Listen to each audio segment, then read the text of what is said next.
Count कर.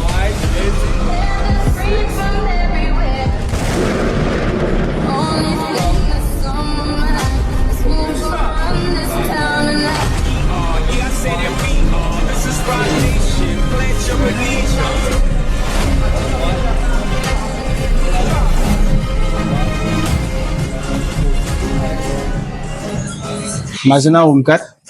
गेले 3 ते 4 वर्ष झालं मी विशाल सरांकडे पर्सनल ट्रेनिंगला आहे. मध्ये थोडे दिवस भरपूर गॅप पडला होता, 1-1.5 वर्ष गॅप होता. त्यानंतर आता रिसेंटली परत चालू केलेलं आहे. तर जवळपास एक 15-20 दिवस झालेत. जवळपास माझं एक 2-2.5 किलो वजन परत कमी झालेलं आहे. तर त्यांचं यायचं टायमिंग, त्यांची पंक्च्युअलिटी, त्यांचे फॉर्म्स, त्यांचं वेट वगैरे बघून चेक करून तुमचं सगळं पूर्ण डाएट दिला जातो. त्यांचं स्वतःचं इंस्टाग्रामवरती आणि युट्यूबवरती पेज सुद्धा आहे. So please do like, follow, share and subscribe. Thank you.